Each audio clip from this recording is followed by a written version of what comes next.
For 22 and a half years, I served in the United States Army. During my tenure, I was on many occasions asked to serve as the official, unofficial UFO consultant dealing with UFO matters in the areas of my assignment. As a result of my involvement, I was able to ascertain that the United States government knew a whole lot more about UFOs than it was telling the American public. That there was an intelligence involved, that there was a highly evolved technology. I learned that to a degree we were carrying on a dialogue with this intelligence. We were making every effort we could to acquire this technology and make it part of our own existing technology. We did this, I was told, in the interest of national security. We also had an officially sanctioned deception program. This was in total disregard as to the impact this would have on the individual witnesses and also on their families. This ultimately led to my disillusionment with the program and my involvement in it. I sincerely feel that no government has the right to destroy the lives of the people which it is supposed to serve. While I was in the military and I got to the point where I was no longer interested in trying to be part of the program and actually was going against the program, and I started to be very open and talking about what was going on. This resulted in every effort being made to try to destroy my military career. I was threatened and they even tried to force my military retirement, or I could face possible court-martial. These actions failed, of course, as you know. At one point, I even had an individual come up to me, point a gun at my head, and inform me we could have a training accident, and this would end this foolishness once and for all.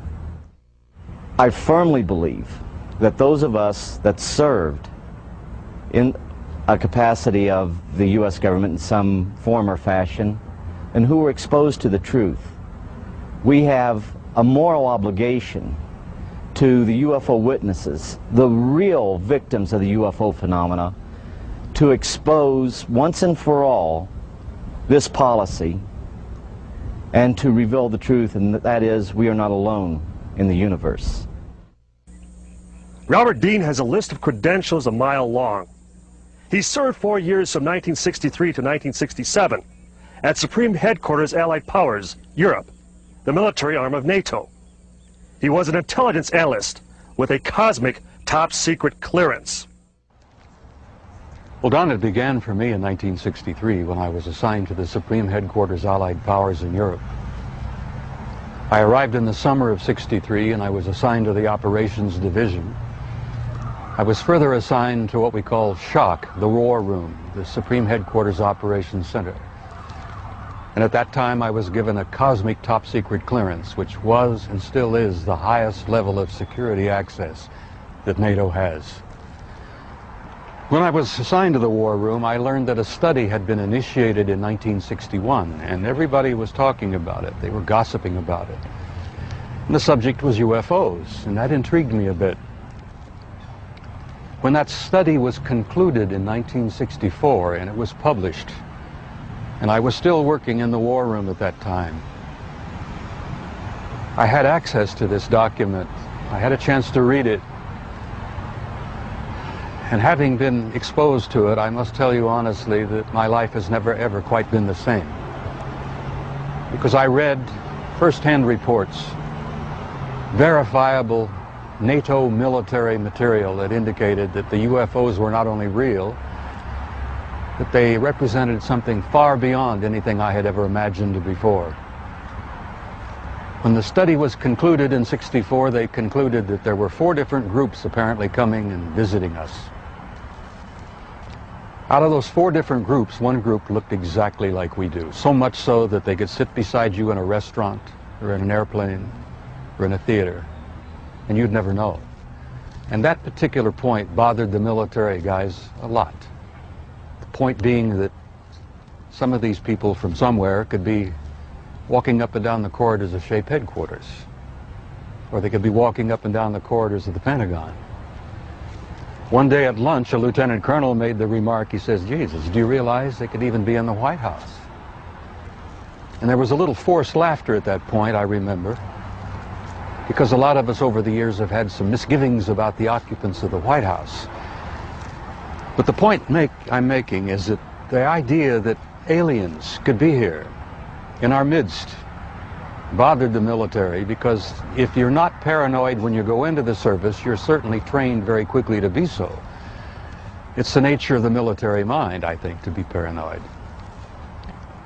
But that was only part of the story. The shape conclusions in '64 were that there were 4 groups that we knew of.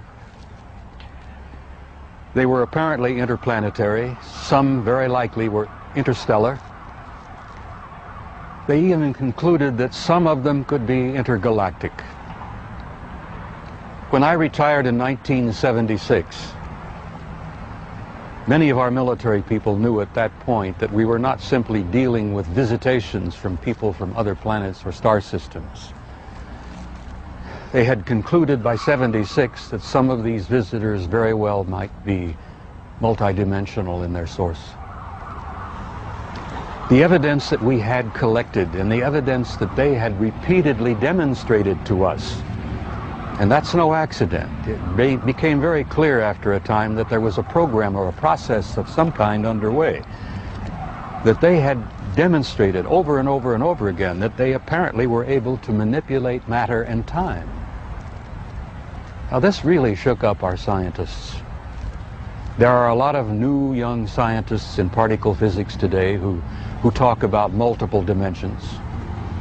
There's a brilliant young professor in New York by the name of Michio Kaku, who has written a brilliant book called Hyperspace, where they talk about 10 separate dimensions. I'm not enough of a physicist to try to explain to you what a dimension is, but the idea that there could be intelligences from somewhere else, from other dimensions, coming and going into our reality. It's been quite a shakeup in traditional science. I guess I speak out openly and bluntly about this because I feel so strongly about it. I violate my security oath every time I speak about it. I do it intentionally and I do it on purpose, because I feel so strongly that the American people not only have a right to know the truth, but they have a need to know the truth. The truth, Don, apparently is simply this, that we're not alone, we've never been alone. We are apparently part of an infinite universe filled with intelligent life. I find that exciting. It doesn't frighten me. The shape study concluded in '64 that if they, whoever they were malevolent or hostile, that they could have taken this planet and cleaned it up and eliminated us, turned us into dog food or whatever, a long, long time ago. That the historical evidence indicates that they've been with us a long time, and I've concluded that we had what I like to call an intimate interrelationship with at least one of those groups, the group that looks exactly like we do. And that point is, I don't like the word alien. I don't think the term alien is appropriate at all here. I like to refer to them as family. We're related to them. I think they had a hand in our being here. And I think the time has come where we're about to meet our extended family. It's going to be very soon, and the people are not ready. And one of the reasons I do speak out so bluntly and so openly is if in some small way I can help people get prepared for this. Because I believe that this reality, once we have accepted it and understood it and gone beyond the fear, will bring about an expansion of consciousness in the human race that will truly help us and prepare us to go out there and take our rightful place in that infinite community of life.